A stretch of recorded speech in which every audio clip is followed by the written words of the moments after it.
This is Wilson Morales from Black Film TV talking to the one and only Milan Carter, who's got a big role in the new Netflix series Fubar opposite Arnold Schwarzenegger. How's it going? Hey, it's amazing, brother. Yesterday was the premiere, bro. I am flying sky high. The 1 minute he's one of us reporting on all, and the next minute he goes Benedict Arnold on us. He goes Pat Garrett on us. Goes on the opposite side. I got to dabble everywhere, so I can get the people the information, let them know how it is on one side, let them know how it is on the other side. So talk to me about in a short. Nowadays you have to explain everything because the thing I tell people all the time is that there's a glut of programs on TV, streaming, network, cable. If you decide to go to the movie theaters, so it's not so much a question of whether or not the product is good or not. It's a matter of like, do you know about the product? So it's like at the end of the day, this is going to come out and it's got to get a buzz going on because by week 2 or 3, it's like, oh, I didn't know that was on. Mm-hmm. So what is Fubar about and what's the role that you're playing? Oh man, Fubar is Arnold Schwarzenegger at his best. It's a nod to True Lies. So basically, Arnold's about to retire from the CIA. I've been his partner for 16 years. I'm the guy in the chair. So you get a black nerd in the chair. And when he's about to retire, there's an agent that's in danger, and he finds out it's his daughter. So now him and his daughter realize they know nothing about each other. So they have to try to fix their family issues at the same time trying to save the world. So it's action packed. It's fun, man. It's a great thing for the summer. Now, for somebody who hasn't had a lot of acting experience, it's not bad when you get to start with Arnold Schwarzenegger, which you're going to get a worldwide audience watching it because it is Arnold. How did the role come about? Oh man. So, acting is such an interesting thing, right? So on paper, it looks as though I don't have much experience, but every year, like since I started acting, I book a pilot, right? But pilots is like, hey, I hope it goes. I hope it goes. And all the pilots I book never get picked up. So finally, I got this audition last January. It was straight to series for Arnold Schwarzenegger. And I was like, will I really have a chance at this? But I was like, well, they want a black guy. So it does, heighten my chances. So I was like, yo, I've been a nerd all my life. I love anime. I love pop culture, hence being a journalist. And I was like, yo, I'm gonna do my thing. I'm gonna do it my way and do something that they never seen from, in a nerdy perspective and do something out of the box. And they actually liked it, man. So basically, it was like if you know sports and baseball analogy, it's like, oh, so you were at the 75th percentile. We're like, okay, give him a shot now. He's been Yep. trying for some time. We know of him. He's just that guy that never catches a break, but now he can do it because it's a straight order series as opposed to like something network. Like you'll do 3 episodes, and if it doesn't make it, it's off the air. Exactly. Yeah, I'm like Gabe Vincent from Miami Heat. He put up 29 points in game three against You're the like, Celtics. Drafted. Yeah, he's undrafted and he came through. So I feel like, that's my story right now. I've always been counted out. I've always been an underdog. And, but I always show up to give my best. Like whatever position I'm in, I'm always going to give 110%. I'm going to study. I'm going to do my research. And I was prepared. It's like, definition of luck, opportunity meeting preparation. I prepared, just waiting for this moment. And it came. now, I always say, when actors take on a role, it's got to be a little bit about the character that they're playing that they can embody and so forth. How do you relate to the character you're playing? Are you tech savvy? Are you that guy, or is it totally on the script? Oh, I'm 100% a nerd, man. I like when it comes to researching gear, cameras, computers, everything. I'm in it at all given times, and I love like anime, action figures. I might have a few in my house, and all different gadgets and toys, man. So, I have 5 older brothers who are all athletes, and Division 1 athletes, and I was like, I want to be on stage. I want to be an actor, and they was like, you want to dress up and do things? I was like, you know what? I'll hoop. So for a while, I just followed in my brother's footsteps. But then I was like, nah, I got to do my own thing. And this was always me, just being a little bit different, being a little bit offbeat. And I think that's what my character is, and that's what I identify with. When you're working with Arnold, we've seen his movies, but you're now Mm-hmm. working opposite him on and off the script. What's that experience like? Woo, man.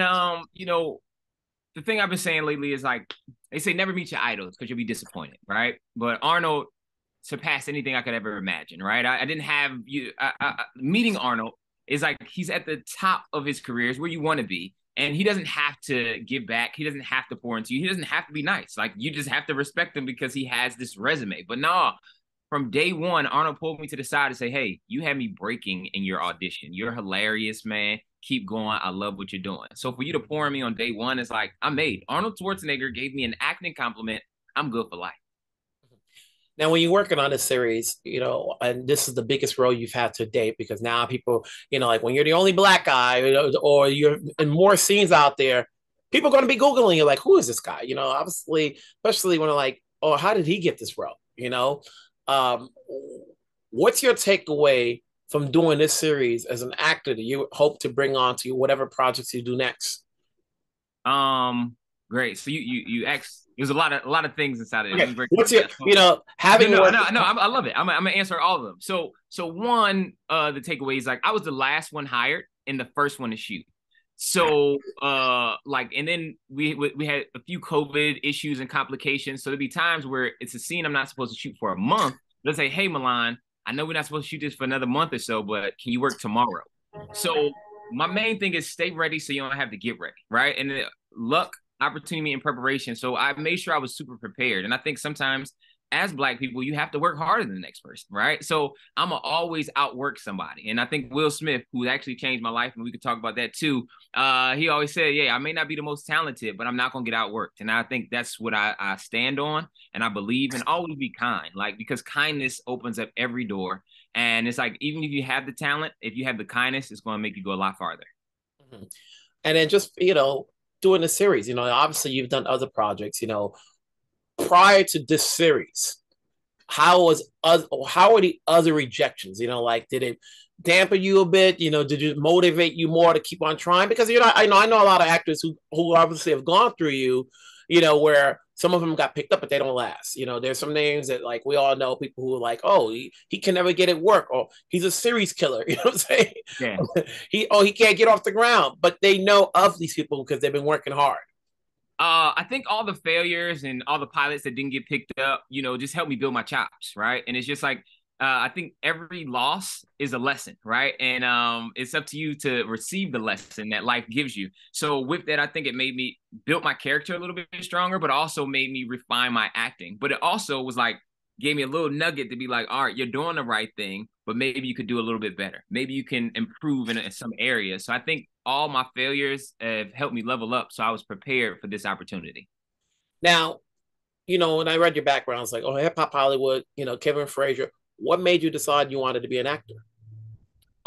It was always in the books. So when I moved to LA, I said, hey, I want to act or I want to host. So when I was a senior in high school, my principal saw me doing mock trial. And if you don't know what mock trial is, it's basically like the prerequisite for going to law school or trying to be a lawyer, where we're basically litigating fake trials. We made it almost to the city finals. My principal saw me speaking, and she was like, yo, you speak really well. I want you to be the spokesperson for this event I got coming up. And that event happened to be MTV's TRL with Will Smith. And that gave me the bug to be a journalist. I was like, yo, this is so much fun hosting and being on this show. And I already wanted to act. But when I got to college, the school I went to didn't have a theater program. So I was like, all right, well, I'm going to do what I would do for free. And that is hosting and mass comm. So I studied that. And I said, when I get to LA, act or host, whatever door opens up first. It just happened to be that hosting opened up first. Besides Arnold, you have other castmates on this. How was it working collectively as an ensemble? Oh man, everybody was so humble and so giving, man. It was super dope. One of the greatest things, like watching Monica's star rise, because Top Gun didn't come out yet, right? And she shot it. She's been waiting on it. She didn't know what to expect. So to go through that experience with her was incredible. And everybody just was everybody's cheerleader, right? We all cheering each other on, and we really were a family on set. When you're not acting, and these days, everybody, when you're seen on screen and you're going to be seen on this show, you now have to be careful now as to what you do outside, because social media can be your friend and your hater. Where can you be yourself without having to worry about anything? In my backyard, right? Hey, so I love having my friends over, inviting them over. When I was in college, I was SGA president, and I got in a lot of trouble because that's when the iPhone came out. And people was posting everything I did at parties on Facebook and different things. And I had to report to the president of the university, like, hey, Milan, you're the face of this institution, so I'm going to need you to tone it down. So that's when I started to have Milan soirees. So I would have parties with just my friends and just people I can trust. And I think that's what it is. You have to have your core circle. Now that you're in this, well, is there a certain level of projects you want to do, or you're just trying to go for anything you could be casting? Or is there a certain genre you want to do? Oh man, one thing Arnold poured into me is about vision. Have a very clear vision of what you want your life to be and dream bigger. So for me, it's like I want to be a mogul like Tyler Perry. I want to have visions like Spike Lee. So I want to write, I want to create, and I want to put other people on as well. And I also want to tell Black stories. Okay. Do we have anything else coming up this? Because I know this is already done. It's out there. It's coming out. 10 episodes. It's not like you're still shooting episodes, because now we have a strike. So it's a good thing you got it out of the way. Exactly. So right now, I'm developing a project that it's very close to my heart right now. It's called Searching for Moose's Gold. And it's about two brothers from West Philly, like myself, who never left the hood and become treasure hunters for the first time, looking for Mansa Moose's Gold, who's the richest man in history. That's not bad. Speaking of Philly, since we're talking, what's going on with the 76ers? Who do you want to be the next coach? My God. Right now, coaching, I know they talk about JJ Redick, but I'm not sure about coach. But LeBron, hey, LeBron, your contract is up. Come through, brother. Come through. To be a coach or be a player? Huh? To be a coach or a player? To be a player. Come play with Joel Embiid and let's get it. I don't know about coaches, but LeBron, this is me asking you, come to Philly. We're going to show you all the brotherly love. If I'm a Joel Embiid, why would I want a guy to come to my team and take my spotlight? Why would I want to do that? And he's old. He can't run anymore. Joel Embiid can't run there's one thing if you guys worry about Joel Embiid running now. You got to worry about LeBron now. You saw him gasping for some air. He put up 40. He just put up 40. Come on, man. LeBron is good. 40, and you still lost at home. But it takes a team, man. Like everybody be like, Jordan's so great. Jordan never lost in the finals. Jordan has Scottie Pippen. Where was AD last night? Hello. Put up a double-double? 15 points? Not enough. Not enough. Jokic was bodying him and bullying him. At the end of the day, when Fubar's coming out, and I mentioned, what's a good selling point as far as why you got to catch it, besides the fact that Arnold's in it? Oh, man, Fubar, it's perfect for the summer, man. It's fun. It's action-packed. It's just as much comedy as it is, action, and it's exciting. It's genre bending, and you've never seen anything like Fubar. I think it stands in its own lane, and people are really going to enjoy it. Milan, it's been a pleasure speaking with you. Congratulations on the road. Congrats on the series.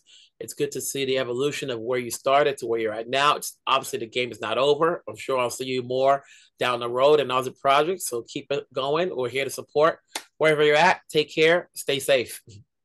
Wilson, thank you for taking the time. Appreciate you, brother. Be blessed. Later.